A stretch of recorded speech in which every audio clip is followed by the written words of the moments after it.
नेमी सारंग सोनकदिक 88,000 ऋषिगण बैठे हुए थे। वह पुराण वेद जी से पूछने लगे कि हे प्रभु, इस कलयुग में जो चल रहा कलयुग, इसमें वेद विद्या एक मनुष्य को प्रभु भक्ति किस प्रकार मिलेगी? ऐसा कोई उपाय कहिए कि जिसमें थोड़े समय में पुण्य प्राप्त होवे और मनवांछित फल भी मिले। ऐसा नहीं कि कम समय में और अच्छा फल मिल जाए। ऐसा मन में सोचकर वहां एक समय नारद जी दूसरों की इच्छा से अनेक लोग में घूमते घूमते कहां पहुंच गए? वो ये मृत्यु लोग। जब मृत्यु लोग में आए तो उन्होंने देखा कि यहाँ मनुष्य अनेक प्रकार के मनुष्य उत्पन्न हुए हैं और वहां सभी अपने पाप कर्म से दुखी हो रहे हैं।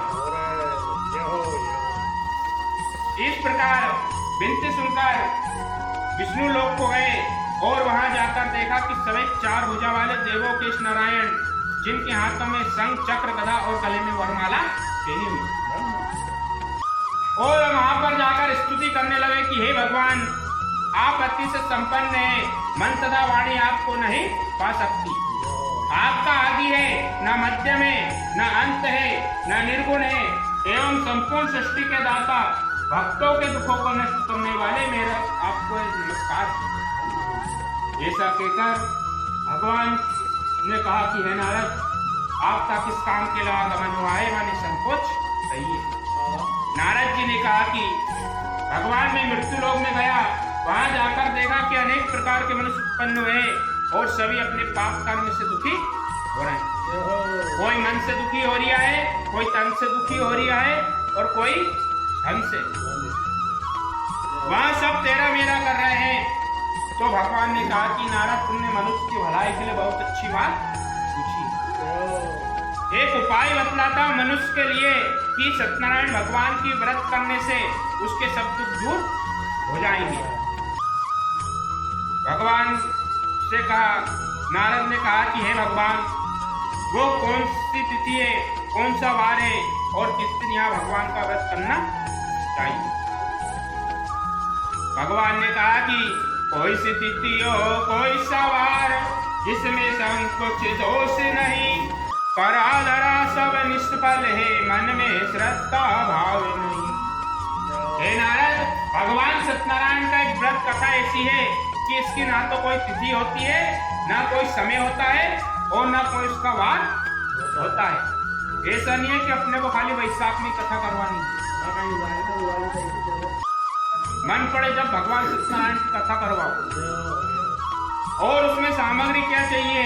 तो भगवान कहते हैं कि पके केल के फल, घी, शक्कर, गेहूं का चूर्ण इत्यादि भगवान की कुल सामग्री लें और अपने बंधु बांधव के साथ श्री सत्यनारायण भगवान का व्रत करें। ऐसा करने से भगवान प्रसन्न हो जाते हैं और इस विशेषकर इस कलयुग में यही भगवान सत्यनारायण की पूजा फलदायिनी बतलाई गई है। बोले श्री सत्यनारायण प्रथम अध्याय समाप्त। बोले सत्यनारायण भगवान की जय, गोपाल कृष्ण भगवान की जय, श्री भोलेनाथ की जय, हनुमान जी महाराज की। आगे की कथा है कि पहले समय में यहाँ व्रत किसने किया, उसका इतिहास कहता हूँ कि भगवान सत्यनारायण की कथा किसने बोलता। एक समय सुंदर काशीपुरी नगर में एक अत्यंत निर्धन ब्राह्मण रहता था। वह ब्राह्मण इतना दुखी था कि वो प्रतिदिन देश स्थान पर जाता, भिक्षावृत्ति करके वहां अपना पेट पालन करता था।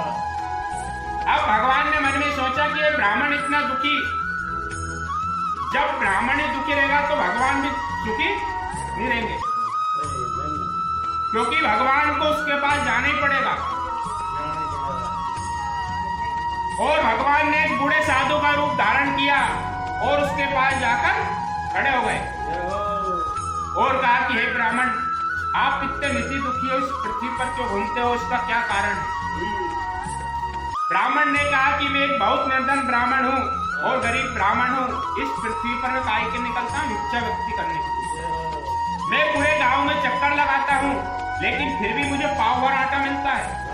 कितना? पाव भर। और उस पाव भर आटे में क्या मैं खाऊं, क्या मेरे बच्चे को खिलाऊं, क्या भगवान का भोग लगाऊं? कुछ भी नहीं होता उसमें।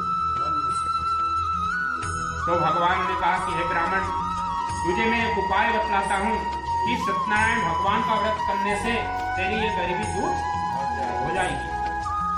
तो ब्राह्मण ने कहा कि भगवान कि मैं आप बोल रहे हो भगवान की कथा करवाओ, और कथा करवाने के लिए पैसे खर्च होते हैं, और आप कह रहे हो कथा करवाओ, तो मेरे पास पैसे तो है भी नहीं, ना मैं कथा करवा सकूं।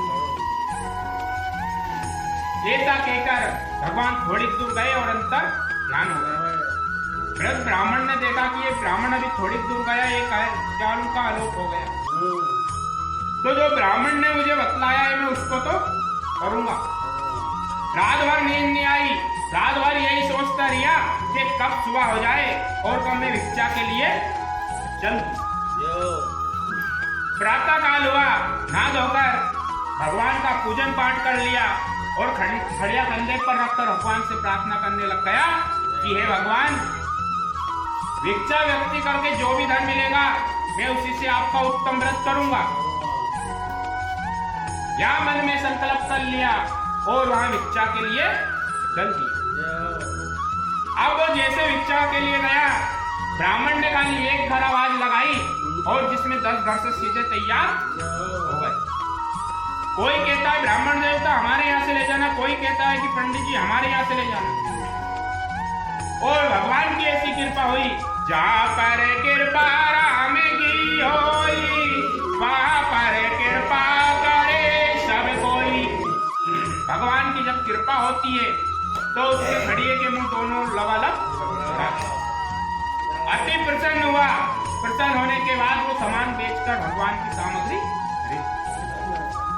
अब उसने पूरे गांव में नौता फिरवा दिया कि मैं भगवान सत्यनारायण का कथा करवा रहा हूँ, तो पूरे गांव में कहता फिर दिया। अब वहां जाकर भगवान की कथा करवाई और भगवान इतने प्रसन्न हुए कि उसकी झांकी में आकर अब भगवान ने कहा कि हे ब्राह्मण, तूने इतनी कथा करवाई और मैं तेरे से प्रसन्न हूँ, अब तुझे जो मांगना है मांग ले। भगवान ने कहा कि मैं क्या मांगू? ब्राह्मण कहता है कि भगवान, ये फूस की टापरे में रहते रहते मेरी जिंदगी निकल गई। मुझे रहने के लिए महल होना चाहिए, आने जाने के लिए रथ होना चाहिए, सेवा करने के लिए दास दास्य होना चाहिए, और दूध खाने के लिए गाय भैंस होना चाहिए, और आपके पूजन पाठ के लिए छोटा सा मंदिर वो भी होना चाहिए।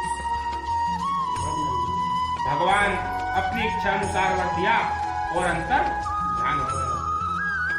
वह ब्राह्मण प्रतिमाद व्रत करने लगा। जो सत्यनारायण भगवान का व्रत करेगा वह मनुष्य के सब दुख दूर हो जाएंगे।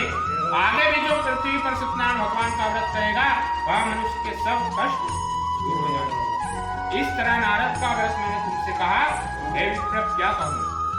तब ऋषि मुनि बोलते हैं कि